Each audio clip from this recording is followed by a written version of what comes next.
दोस्तों मैं हूँ आसिम जिलानी। आज हम पीटीआई का जो एहतजाज था, जो धरना पीटीआई ने देना था, उसके जो असरात अभी पड़ेंगे उस पर बात करते हैं। सबसे पहले हम आपको ये बताते हैं कि जब पीटीआई के कारकुनान इस्लामाबाद में लगाए जाने वाले तमाम सिक्योरिटी हिसार को तोड़ते हुए डी चौक पर पहुंचे थे, तो उस वक्त जो पीटीआई की क़यादत थी, पीटीआई के धरने को लीड कर रही थी, जिसमें अली अमीन गंडापुर और बुशरा बीबी शामिल थी, वो डी चौक पर नहीं पहुंचे थे और कारकुनान में उस वक्त भी एक बड़ा गम गुस्सा पाया जा रहा था कि ये जो हमारी क़यादत है ये सामने नहीं आ रही।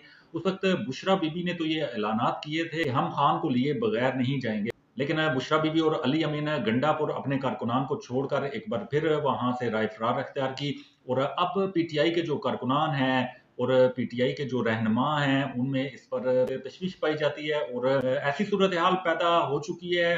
और लगता यही है कि अब जो पीटीआई की क़यादत है, जो इस धरने में बज़ाहिर नजर नहीं आई हमें, वो उसको चेंज किया जाएगा। हालात यही आ रही हैं कि जो पीटीआई के चेयरमैन हैं बैरिस्टर गोहो और बाकी जो ओहदेदार हैं उनको हटाया जा सकता है। इसमें कितनी सदाकत है और इसमें क्या वक्त लगेगा, इस पर आने वाला वक्त ही बता सकता है। और जब पीटीआई के बानी चेयरमैन इमरान खान से मुलाकात होगी तो वही इस पर कोई फैसला करेंगे। लेकिन दूसरी तरफ हमारी जो बात हुई पीटीआई के कुछ लोगों से, उनका यही कहना था कि इस मुश्किल वक्त में पीटीआई की क़यादत कौन संभालेगा और कौन पीटीआई के ओहदेदार बनना कबूल करेगा, जब पीटीआई के कारकुनों और पीटीआई पर कदर सख्त हालात हैं कि ना तो कोई जलसा किया जाने दिया जा रहा है, ना उनको कोई कवरेज दी जा रही है और ना ही उनके बयानात कोई ऑन-एयर हो रहे हैं। तो ऐसे हालात में कौन पीटीआई की क़यादत को संभालेगा? तो बज़ाहिर तो ऐसा लग रहा है कि ऐसा मुमकिन फ़िलवक़्त होता नज़र नहीं आ रहा, लेकिन जो पीटीआई के कारकुनान हैं, उनके जो गिले-शिकवे हैं और वो यही चाहते हैं कि इनकी क़यादत को चेंज किया जाए और इनकी क़यादत को जो नौजवान हैं उनके हाथों में दिया जाए। यहाँ पर हम आपको ये बताते हैं कि पीटीआई के जो ओहदेदारान हैं, वो ये दूसरी-तीसरी बार हो रहा है कि चेंज हो रहे हैं। पहले भी इसी तरह चेंज हुए थे। कुछ ऐसे रहनुमा हैं जो बाकी पार्टियों में भी अहम ओहदे एन्जॉय कर चुके थे, यहाँ पीटीआई में भी आए और उन्होंने यहाँ भी पीटीआई के ओहदे एन्जॉय किए और अब हालात कुछ ऐसे हैं कि बज़ाहिर लग नहीं रहा कि फौरी तौर पर कोई न कोई चेंजिंग होगी।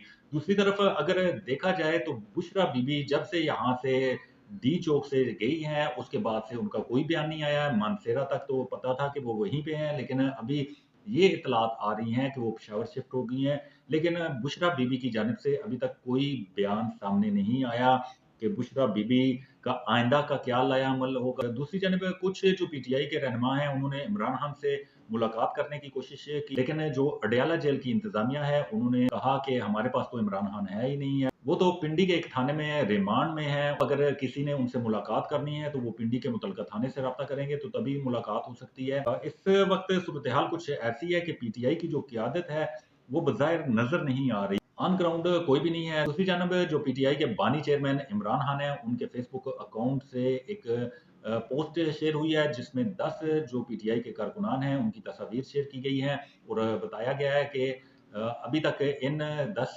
कारकुनान की हलाकत की तस्दीक हो चुकी है। इसमें उन्होंने 8 जो कारकुनान हैं उनके नाम भी दे दिए हैं और 2 की तस्वीर भी जारी की है। उनके नाम अभी तक सामने नहीं आए हैं। इन 10 कारकुनान में हम आपको बताते हैं कि कौन-कौन शामिल हैं। हम उनकी तस्वीर भी आपके साथ इस व्लॉग में शेयर करते हैं।